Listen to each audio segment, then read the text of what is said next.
2024 లేదా 25లో డిగ్రీ లేదా బీటెక్ చదివారా? సాఫ్ట్వేర్ జాబ్ కోసం ఎదురు చూస్తున్నారా? అయితే కోడ్ జ్ఞాన్ 100 డేస్ కోర్సులో చేరండి, జాబ్ సాధించండి.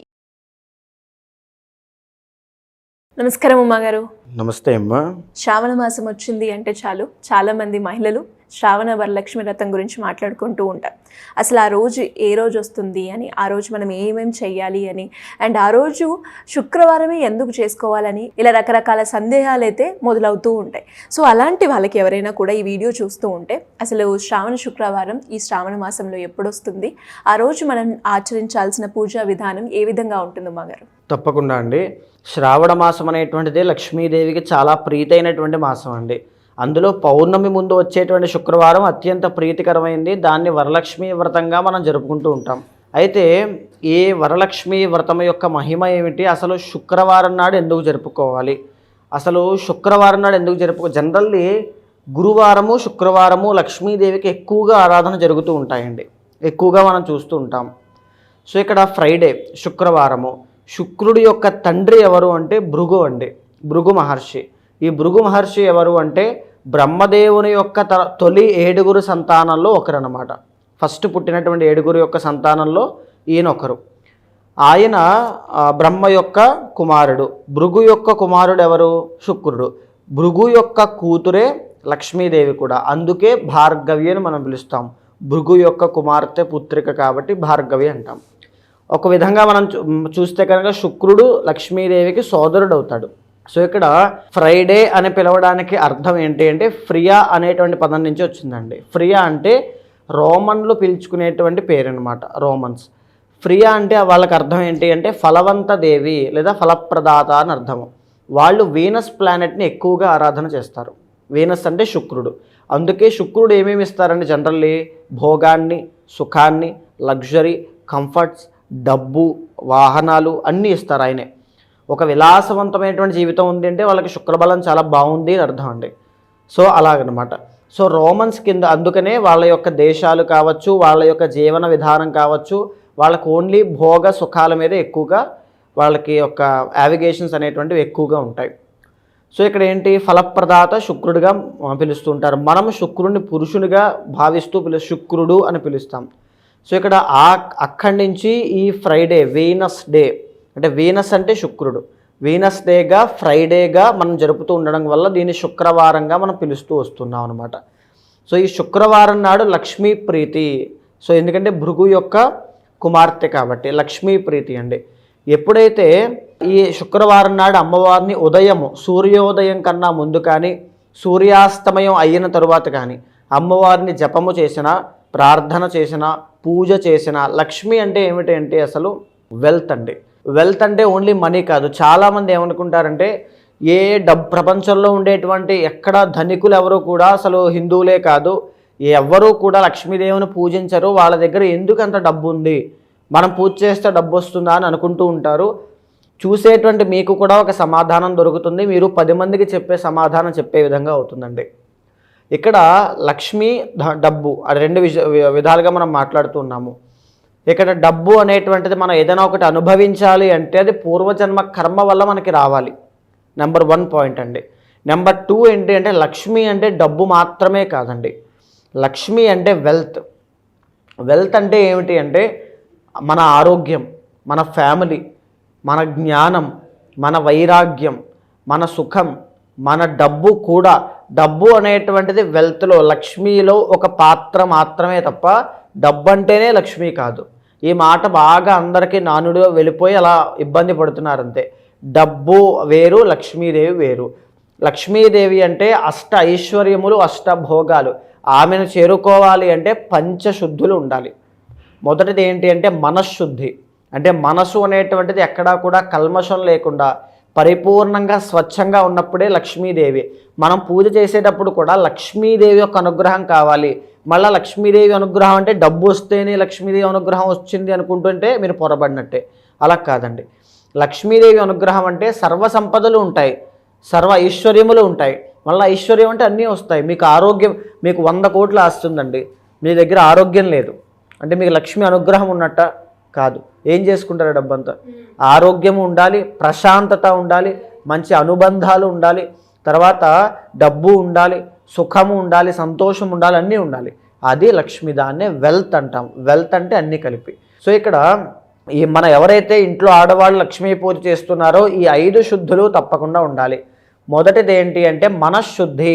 మనసులో ఎలాంటి కల్మషము లేకుండా, వాళ్ళకంటే నాకు ఎక్కువ రావాలి, వాళ్ళకంటే నేను ఎక్కువ డబ్బులు సంపాదించాలి, ఇలాంటివి ఏమీ లేకుండా ప్రశాంతంగా అమ్మవారినే ధ్యానం చేస్తూ మీ అమ్మవారి యొక్క బ్లెస్సింగ్స్ మీ మీద ఉంటున్నాయి అనేటువంటి ఒక భావనతో, ఒక బ్లాంక్ మైండ్తో పాజిటివ్గా అలాగా కూర్చోండి.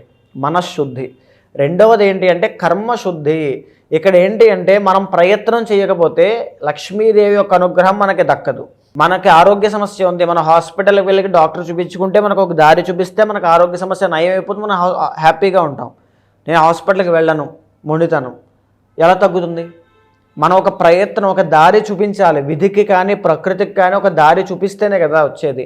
అది కర్మశుద్ధి. మనం చేసేటువంటి వృత్తిలో గ్రోత్ కావాలి. వరలక్ష్మి వ్రతం మీరు చేస్తున్నారు, గ్రోత్ కావాలంటే మీ ప్రయత్నాన్ని ఇంకా పెంచాలి. ఆ ప్రయత్నాన్ని పెంచడమే కర్మశుద్ధి. మూడోది భాండశుద్ధి. భాండశుద్ధి అంటే పాత్రలు. ఎప్పుడూ కూడా లక్ష్మీ తత్వం ఎలా ఉంటుంది అంటే అందంగా, చాలా అందంగా బ్యూటిఫుల్గా రెడీ అవ్వాలి, అమ్మవారి అలంకరణ చేయాలి. తర్వాత మన చుట్టుపక్కల ఉండేటువంటి ప్రాంతం అంతా చాలా హైజీనిక్గా, క్లీన్గా, నీట్గా, చూడముచ్చటగా ఉండాలి. ఎక్కువగా మీరు అమ్మవారి యొక్క ఫోటో గమనించండి. అమ్మవారి యొక్క అభయహస్తంలోంచి కనకధార కురుస్తూ ఉంటుంది, డబ్బులు ఈ బంగారం వస్తూ ఉంటాయి.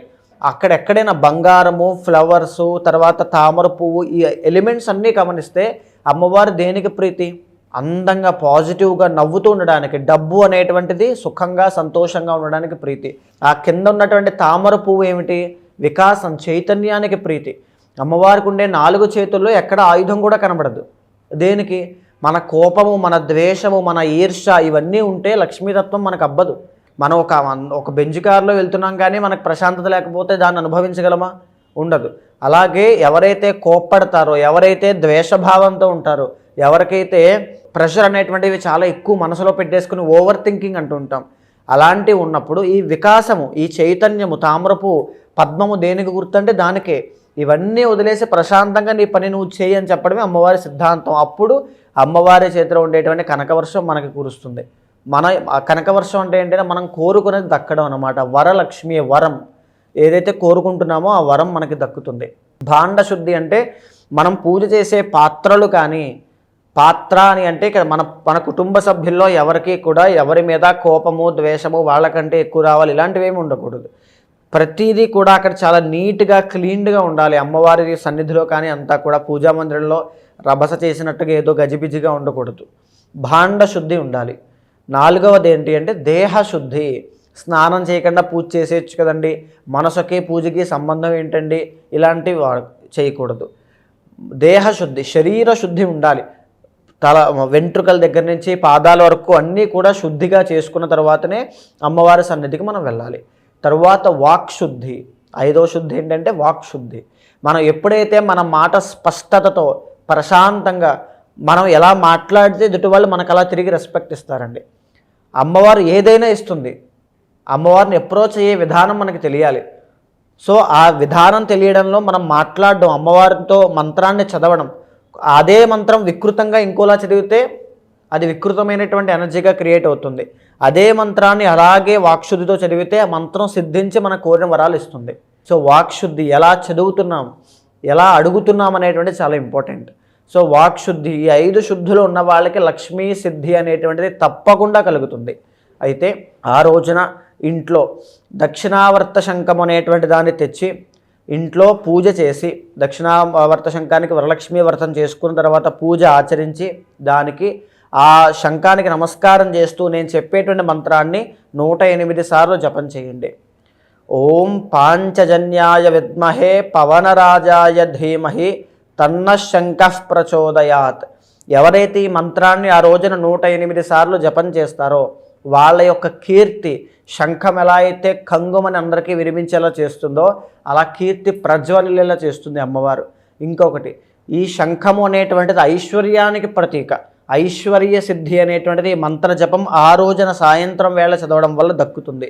రెండవది, ఆ రోజు పౌర్ణమి అయిందండి. పౌర్ణమి శ్రవణ నక్షత్రము వల్ల ఈ శుక్రవారము ఆ రోజున సాయంత్రం సత్యనారాయణ స్వామి వారి యొక్క వ్రతం తప్పకుండా ఆచరించండి. అష్టసిద్ధులు కలుగుతాయి. ఉన్నటువంటి దరిద్రము, బాధలు, అనారోగ్యము ఆ ఒక్కరోజు మీరు చేసేటువంటి దానివల్ల అన్నీ క్లియర్ అయిపోతాయి. ఇంకొకటి, అమ్మవారి యొక్క మహాలక్ష్మి గాయత్రి మంత్రం చెప్తాను, ప్రతినిత్యము జపం చేయండి. ఓం మహాదేవ్యై చ విద్మహే విష్ణుపత్ని చ ధీమహి తన్నో లక్ష్మీ ప్రచోదయాతు. ఈ మంత్రాన్ని ఎవరైతే చదువుతూ ఉంటారో లక్ష్మీ సిద్ధి, కోరికలు అనేటువంటివి ఎక్కువ అవడం వల్ల ప్రశాంతత లేక, సంతృప్తి లేక, ఆనందము లేక, ఎన్ని ఉన్నా అనుభవించలేక శరీరంలో ఆరోగ్య సమస్యలు వచ్చి ఇబ్బంది పడే వాళ్ళు కూడా ఈ మంత్రం చదివిన తర్వాత చాలా మంచి రిజల్ట్స్ చూశారు. ఆ రోజున తప్పకుండా 108 సార్లు జపం చేయండి. థ్యాంక్ యూ మా గారు, థ్యాంక్ యూ సో మచ్. నమస్తే అమ్మా.